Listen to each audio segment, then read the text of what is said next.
Ada yang memang motifnya memang uang. Ya kita lihat juga bagaimana performanya kalau uang.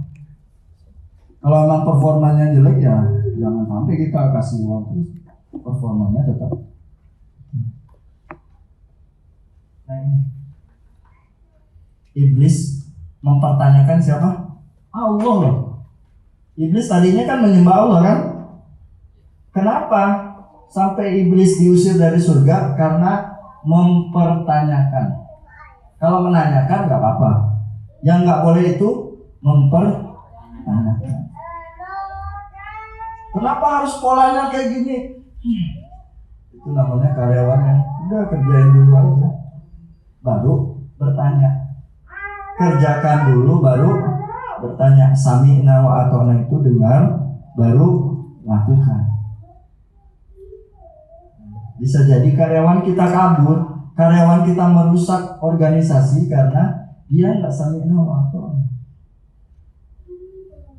Itu kaitannya dengan perekrutan awal. Yes. Makanya di tengah-tengah juga dicek.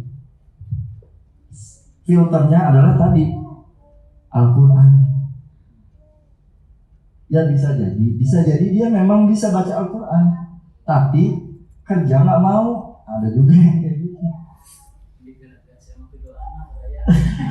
Prinsipnya itu aja ingin menjalankan, ingin praktekkan gitu. Iya, praktek. Insya Allah. Sami'na wa ata'na itu di ayat berapa? Apa? Sami'na wa ata'na. Oh ini aja. Kalau yang tidak sami'na wa ata'na berarti dia kayak gitu. Oke, ayat sami'na wa ata'na ya. Nah, jangan sampai kayak Bani Israel. Nah.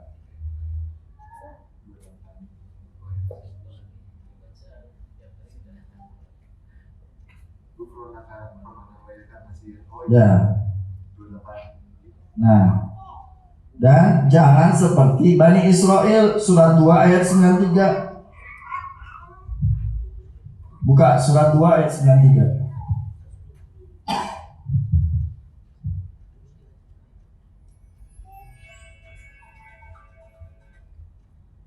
Ini kita banyak ya Al-Quran yang lebih dalam.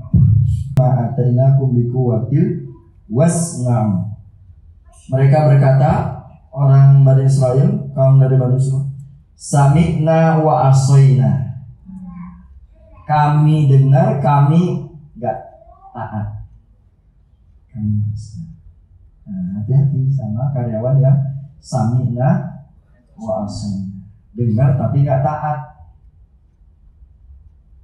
Disuruh masuk jam 8, datang jam 10.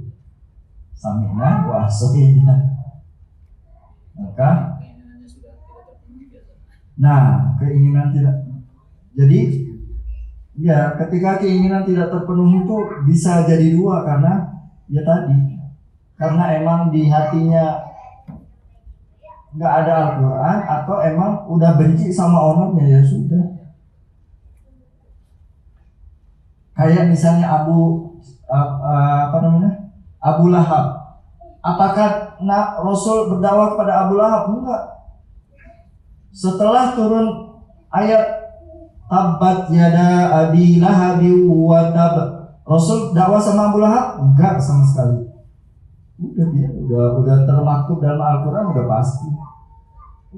Jadi dakwahkan atau ajak karyawan yang mau, bukan yang kita mau, tapi yang Allah maunya kayak gimana. Kalau memang Allah maunya seperti itu, ya udah. Kasih Allah mau kriteria itu tadi.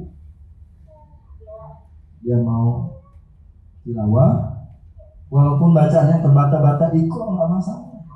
Siapa tahu ketika masuk ke kantor tiba-tiba jadi bisa baca Al-Quran, kan bagus. Kata karyawannya nggak apa-apa, gaji kecil tapi bisa baca Al-Quran, senang. Karena bisa baca Al-Quran. Dan pastikan setiap lini ada yang mengawal. Yang 17 dua itu harus ada lini yang mengawal. Pasti akan ada orang-orang yang dalam tanda kutip merusak organisasi. Pasti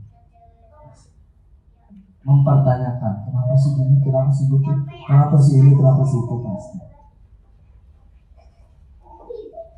Berarti gimana itu solusinya untuk mereka selalu mempertanyakan kebenaran? Iya benar, selalu mempertanyakan, pasti. Gimana caranya? Ya kurang lagi kita lihat. Nih ada di surat 14, surat Al-Hijr, masih tentang iblis juga.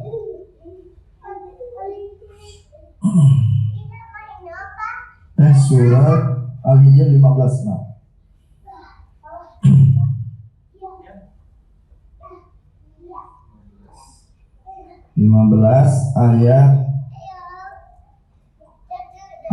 Ayat 40. Siapakah karyawan yang terbaik ya? Atau hamba yang terbaik menurut Allah yang gak bisa digoda oleh iblis atau jin atau syaitan? Illa 1, 2, 3. Illa Ibadaka minhumul mukhlasin. minhumul mukhlasin. Hanya hamba Allah yang hatinya ikhlas. Susah mencari yang ikhlas. Ikhlas itu ya tadi, ada nggak ada bos dia kerja. Nah, susah sih emang. Jadi orang pilihan itu. Iya, orang pilihan. Nah, iya. Berarti harus dua dong kan, kriteria untuk pilihnya itu. Satu, keahlian di bidang. Yes, Dua, benar. di Ikhlas. bidang agamanya gitu. Ya, ikhlasnya. dan motivasi itu butuh waktu. Iya. Gak bisa instan. Nggak bisa. Illa ibadaka minhumul mukhlasin. Nggak bisa. Harus dipraktekin, harus praktek. Allah udah bilang kok, yang nggak bisa digoda oleh iblis siapa? Hamba yang ikhlas. Nah, benar tuh. Sering-sering ditinggal. Nah, itu gimana Pak? Waktu dan selain waktu pada intinya, karena persis seperti Bapak tadi yang sampaikan, ini pengusaha konveksi juga, termasuk saudara saya. Jadi waktu saya masih di kampung, beliau telepon. Alhamdulillah saya sudah terapkan di perusahaan saya untuk sholat tepat waktu. Tapi tadi mereka itu diancam kan, diancam, dan sampai sekarang terakhir bubar. Sampai akhirnya beliau pun ibaratnya meninggalkan sholat. Ya, saya sedih seperti itu. Dan ownernya sendiri meninggalkan sholat. Jadi ya saya juga berdoa supaya beliau kembali istiqomah gitu ya. Setiap saya ingatkan juga beliau masih ingat sama Allah, tapi kadang-kadang hatinya mungkin ada yang sekarang ini saya kan alhamdulillah kemarin dipercaya untuk menghandle yang di Bandung. Beliau kan tinggal di Tangerang. Jadi di situ kelihatan pada saat bos mau datang, semua karyawan itu bangunnya pagi kan. Itu di mes, saya kebetulan lagi di mes ya. Di mes, jadi setiap bos mau datang, tahu itu bos datang. Pagi semua tuh pasti bangun tuh. Kalau ada bos, kalau nggak ada bos, walaupun ada orang pilihannya dititipkan bos di sana, nggak akan bangun pagi. Kerjaan juga semau mereka gitu kan, semau mereka. Makanya saya sampaikan tadi, kalau mau lihat keikhlasan karyawan itu seringlah ditinggal gitu. Atau kasih kepercayaan siapa sih, atau saudara. Kalau kita kasih orang karyawan kita tunjuk satu orang, mungkin takutnya nggak amanah. Tapi yang lebih amanah itu saudara yang kita tanam di sana, yang karyawan lain tidak tahu itu saudara kita. Lihatlah di sana keikhlasan tim kita itu di situ kelihatan nantinya. Mungkin itu dari saya. Terima kasih. Assalamualaikum warahmatullahi wabarakatuh. Hamba-hambanya yang ikhlas lah yang Allah kasih antivirus dari iblis, dan tidak akan mudah tergoyahkan. Ketika apa? Ikhlas hati. Dipuji nggak dipuji ya biasa aja. Jadi kalau misalkan karyawan bikin feed gitu ya di Instagram atau terus bosnya nggak like dia, kenapa sih bos nggak like aku? Kerjaan aku nggak dilihat gitu. Baperan. Ya, berarti ya tadi yang harus dilakukan oleh owner adalah menanamkan visi itu bahwa inna sholati wa nusuki wa, emang butuh waktu lama tapi harus dibiasakan. Iya tahu. Maka ketika kita sudah melekat tauhid juga, insya Allah akan lebih. Dan terakhir bahwa Allah Subhanahu wa taala yang menginginkan hidup kita itu di surat Al-Baqarah ayat 216. Silakan buka.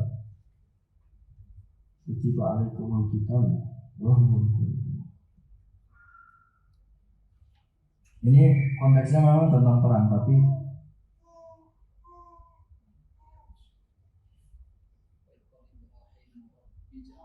dua ratus enam belas.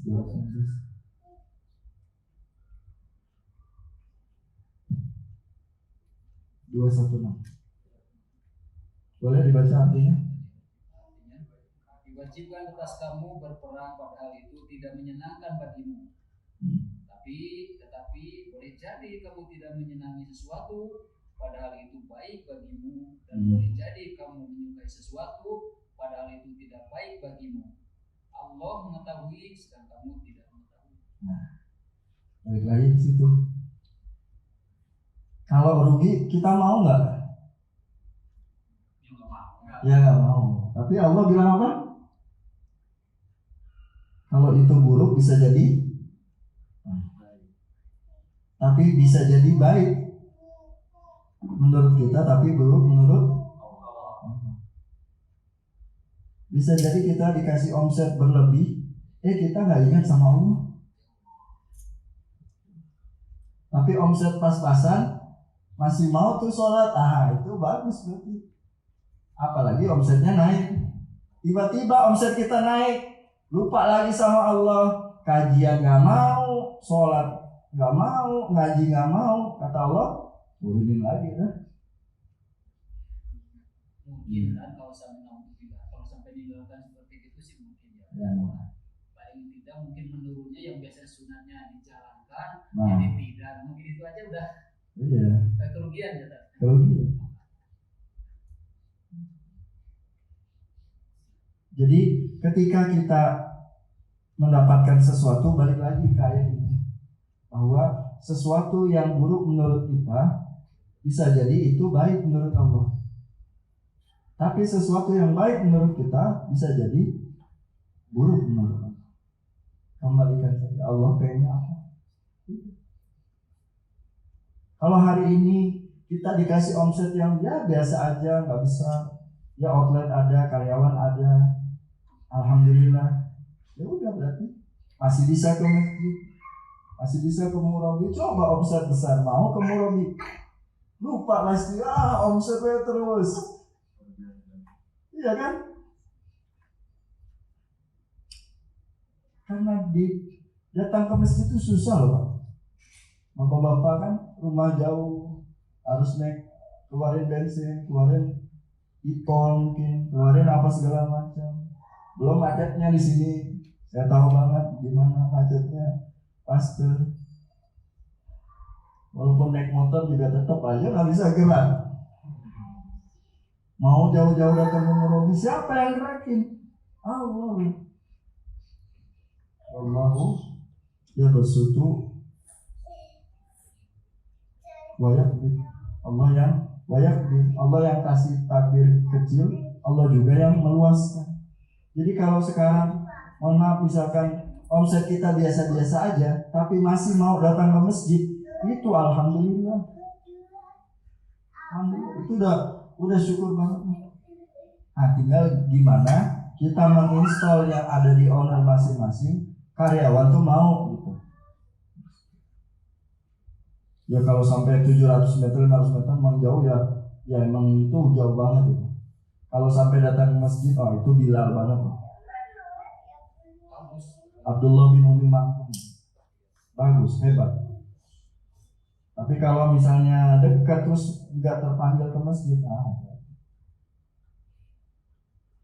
Jadi apa pelajaran kita kali ini? Bahwa ketika selain amalan dunia yang kita perbaikin, ya manajerialnya, ya inventorinya, kemudian pengaturan kos dan segala macam.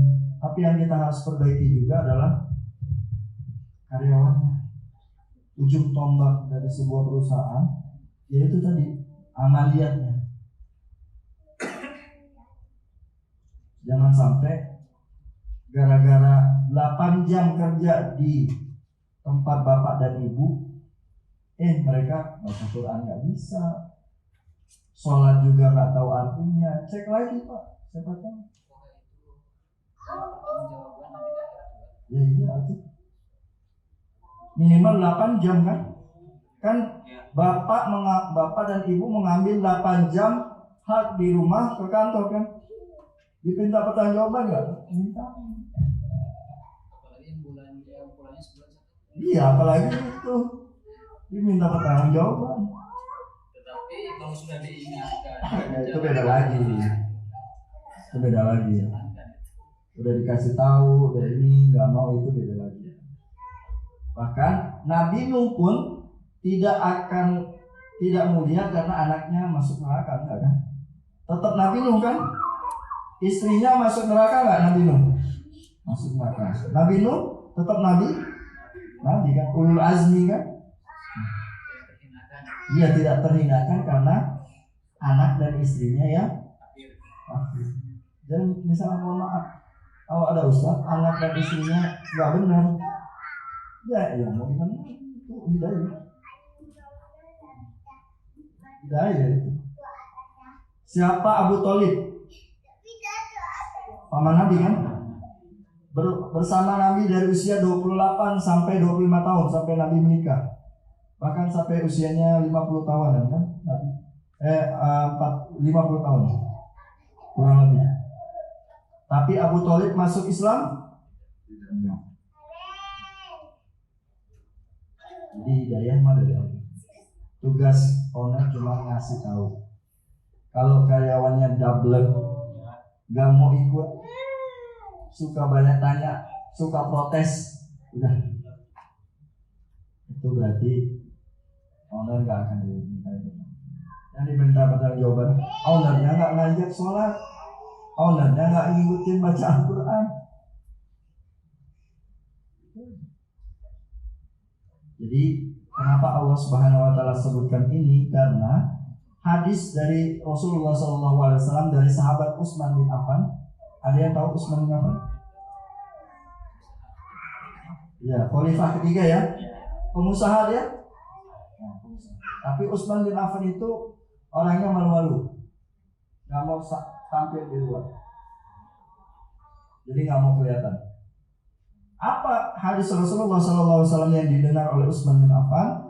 Khairukum man ta'allamal Qur'an wa 'allamah. Sebaik-baik kalian adalah yang belajar Al-Qur'an dan mengajarkan dan mengamalkan. Berarti kalau mau kayak Utsman bin Affan gimana caranya? Belajar dan ngajarin Quran. Nah, gitu. Walaupun bukan bacaannya, kan ada artinya. Ada kan? Artinya ada. Artinya kita nggak bisa ngutip ayat ayat Al-Quran pakai bahasa Arab misalkan, artinya kan tadi siapa hamba yang Allah pilih, illa ibadaka minhum mukhlasin, surat 15 ayat 40 udah selesai. Jadi tugas owner adalah mengajar.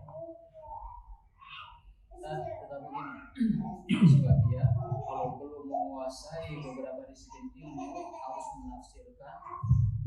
Enggak Pak, bukan menafsirkan, mengutip. Ada Bu. Kan ini buat kepentingan usaha tuh. Ya pilih aja yang sesuai dengan usaha. Oh nggak boleh riba ya jangan. Iya udah pakai itu aja. Pakai itu aja. Kalau mau jadi mufasir kita tunggu berapa tahun lagi. Keburu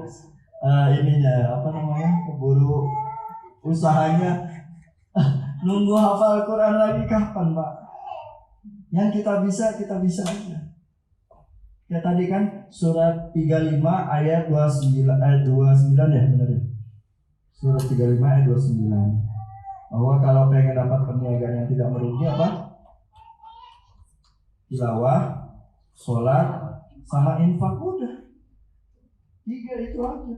Oh 3 itu aja belum tentu kita bisa melaksanakan ini.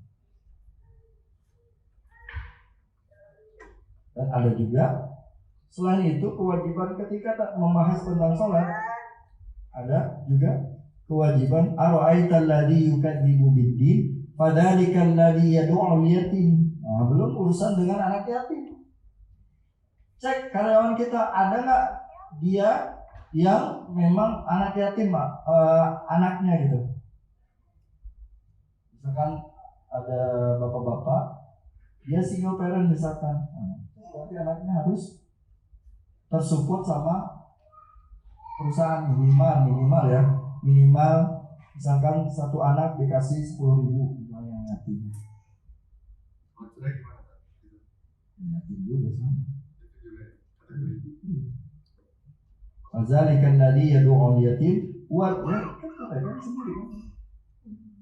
wala yahuddu ala tu'amil miskin. Ada yang orang-orang Allah bilang bahwa agamanya dusta karena tidak ngajak orang ngasih makan. Mengajak. Berarti harus keluar uang nggak? Mengajak. Ya udah. Iya. Berarti mengajak saja nggak harus keluar uang. Cuma keluar pulsa doang. Ayo ngasih makan di Masjid Murabi. Keluar uang nggak? Tapi Allah bilang apa? Allah membenci orang yang gak ngajak orang ngasih makan. Agamanya dusta. Ya? Berarti kalau ada yang posting Jumat berkah, posting aja. Bukan uang kita, nggak apa-apa. Allah cuma bilang apa? Mengajak yahuddu ala ta'am. Allah bilang fawailul lil musallin. Celakalah orang yang sholat.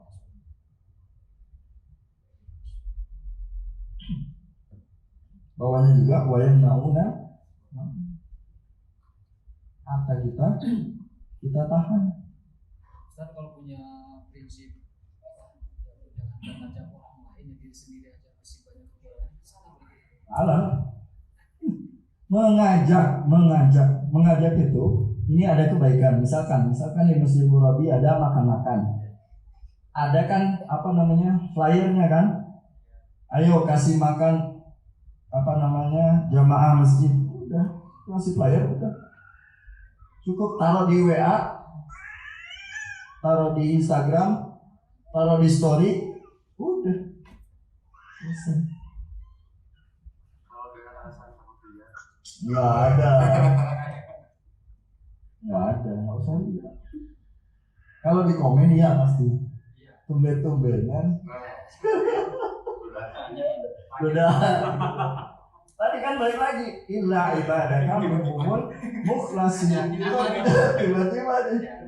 Tiba-tiba kombes gue jadi kayak gini. Habis di rupiah. Enggak apa-apa nih. Jangan kasih caption apa-apa, story aja kan 24 jam kan story. Ya kalau takut taruh di feed kan, kalau taruh di feed kan seumur hidup kan kalau taruh di feednya. Cukup di story aja. 24 jam beres. Nah, berarti kalau ada orang yang ngomen apa yang kita, berarti emang dia hasad. Bisa hasad, bisa emang ya apa namanya, mendoakan kebaikan apa. Siapa tahu dengan postingan kita mau datang ke Murabi.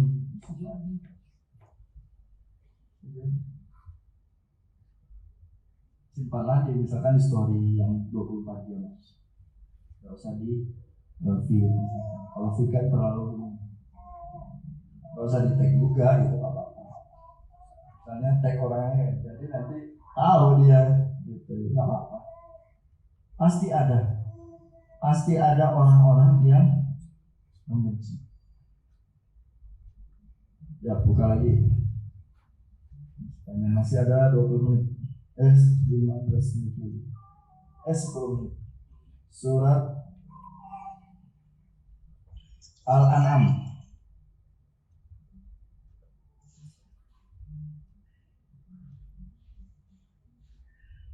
Surat Al-An'am.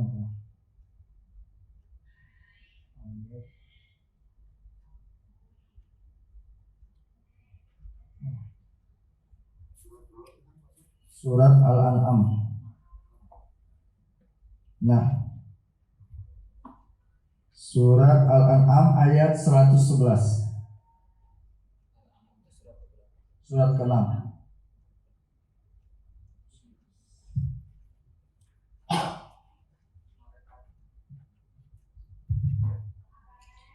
Kalau sekiranya kami turunkan malaikat kepada mereka.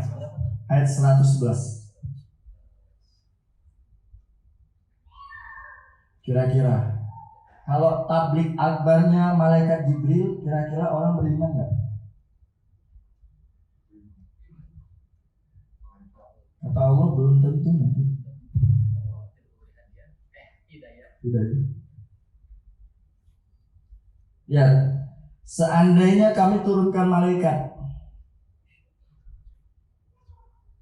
seminar pengasuhan pengusaha muslim diisi oleh malaikat Mikail. Serius?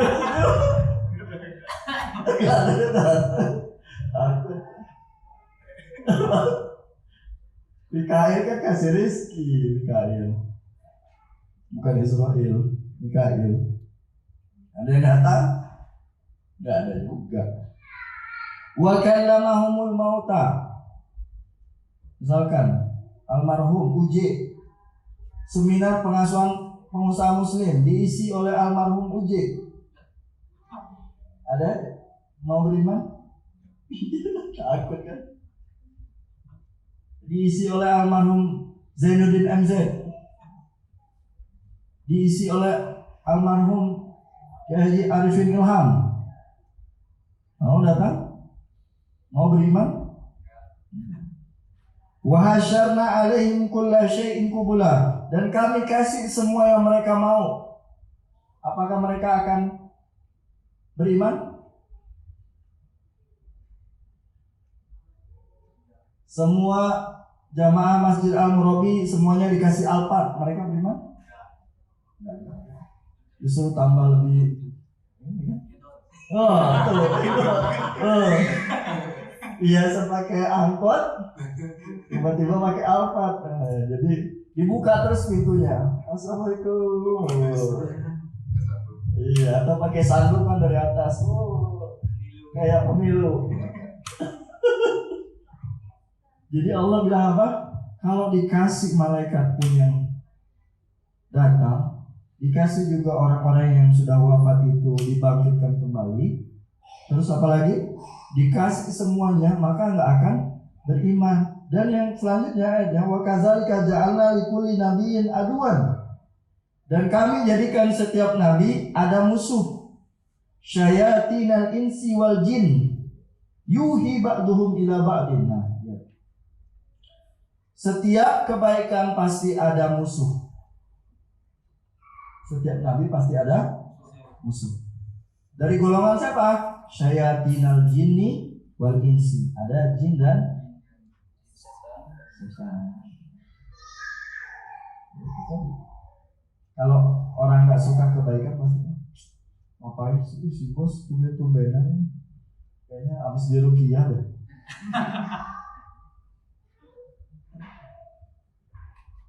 Pasti ada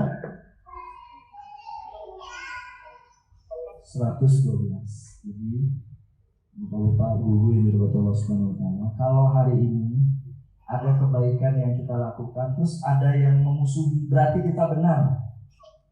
Catat.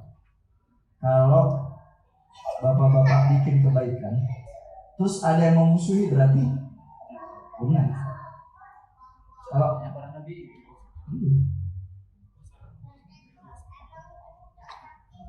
Kalau bapak-bapak bikin kebaikan, misalnya besok bikin SOP tilawah 10 menit, terus ada yang nggak mau, berarti benar.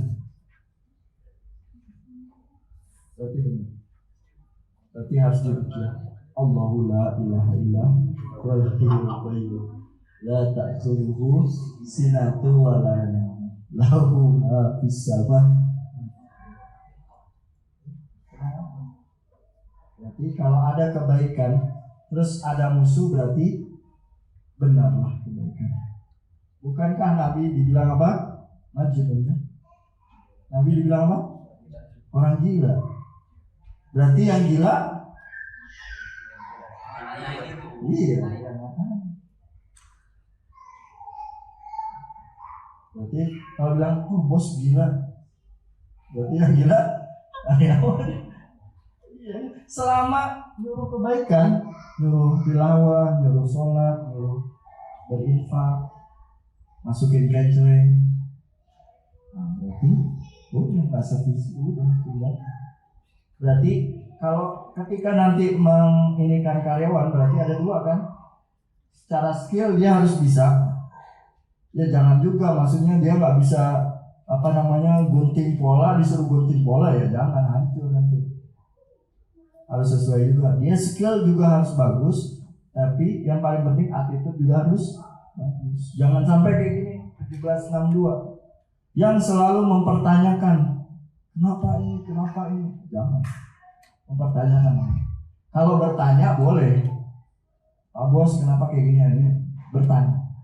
Tapi kalau mempertanyakan kenapa sih harus dia jadi manajer, itu namanya mempertanyakan.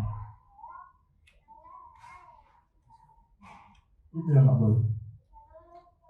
Misalnya kenapa saya bangkrut, itu nggak boleh, mempertanyakan namanya.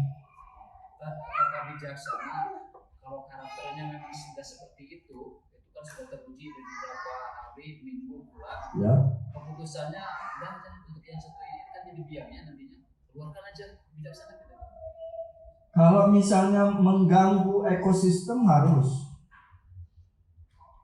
Tapi kalau kita lihat Rasulullah SAW itu kan ada orang munafik ya. Saat perang Uhud, tahu perang Uhud? 1000 orang berangkat, 300 kabur. Tapi apakah Nabi membunuh Ubay bin Salul? Enggak. Terus saja tetap dibiarin padahal dia munafik. Pelajaran itu yang harus diambil. Ya. Selama dia tidak memegang posisi penting, ya nggak apa. Tapi kalau dia pegang posisi penting nggak bisa. Hancur. Iya. Tapi kalau memang jadi provokator ya udah, selamatkan aja yang sedikit. Mohon maaf, kasih baik-baik, mohon maaf. Tidak bisa kita lanjutkan lagi kontraknya. Semoga kami kasih ini pesangon, kami kasih ini oleh-oleh, kasih sarden, tumpuk dulu sarden. Udah banyak nih, jangan-jangan udah banyak ini sarden. Iya kan? Gak apa-apa, bener. Sarden itu kan udah didoakan kan, didoakan ngaji. Iya bener, gak apa-apa. Kumpulin buat karyawan, gak masalah. Gak apa-apa. Hadiah sarden untuk PHK karyawan. Karena tadi ketika kita tidak membasmi yang yang tidak baik, penyakit di dalam ini, maka yang terjadi adalah nanti kayak Umar bin Khattab lagi sholat itu suki, Utsman bin Affan lagi sholat yusuf. Memang takdirnya seperti itu, tapi ya harus harus diusahakan. Harus seperti Abu Bakar yang nggak mau bayar zakat, saya perangin. Kayak gitu. Karyawan yang nggak mau disuruh ngaji, perangin. Lebih baik terpaksa masuk surga kan, daripada rela-rela masuk neraka. Nanti pertanggungjawabannya. Nah, kembali lagi di jalan tabur. Semoga saya doakan usaha Bapak Ibu berkah, baik secara nominal maupun keberkahan. Karena kan kita juga membawa banyak karyawan. Semoga kalau berkah, karyawannya juga insya Allah makin bertambah, bahagia, kesenangan tersendiri. iya. Maka yang harus kita rem adalah tadi tilawahnya dicek lagi, sholatnya dicek lagi, infaknya dicek lagi. Minimal kita menyediain kencang. Oh ternyata nggak ada isinya, nggak masalah. Yang penting kita udah sedia ini wadah untuk berinfak. Kalau bisa, misalkan, kalaupun karyawan belum masuk nisab zakat, misalkan nisab zakat itu kan gaji 7 juta. Karyawan masih gaji 2 juta, nggak apa-apa lah, biar bersih, katanya potong 2,5%. Daripada dia lupa, nggak dipotong 2,5%, apa yang pernah karena nggak mengajak, tapi disampaikan dulu. Jangan langsung dipotong. Jangan langsung, itu nggak namanya, nggak syuro namanya, nggak musuh. Sampaikan dulu. Nah, itu kalau zakat perusahaan dialokasikan untuk karyawan yang di bawah UMR bisa? Nggak apa-apa. Karena ada macam-macam kan. Kan ada fakir, ada miskin. Fakir itu emang dia udah nggak bisa ngapa-ngapain lah. Usaha nggak bisa, ini nggak bisa. Ada yang miskin, usaha bisa nih kerja, tapi mohon maaf dia nggak cukup, bisa masuk miskin. Zakat perusahaan bantu ini apa kayak sardennya kayak, karena terinspirasi dari ini sarden. Tanya dulu dia alerginya sama ikan. Iya kan? Siapa tahu dia alergi sama ikan jadi nggak bermanfaat kan? Tanya dulu gitu. Jadi disesuaikan. Tapi kalau beras mah nggak ada yang alergi lah ya. Ada nggak yang alergi beras? Nggak ada lagi. Paling dikurangin ya. Orang yang alergi beras. Jadi itu, jadi bisa nanti misalkan perusahaan punya zakat, misalkan terkumpul berapa setiap bulan atau setiap tahun, berikan beras, kasih ke karyawan yang memang pertama dia miskin, memang ini. Terus kemudian bisa juga Ibnu Sabil kan, Ibnu Sabil itu musafir.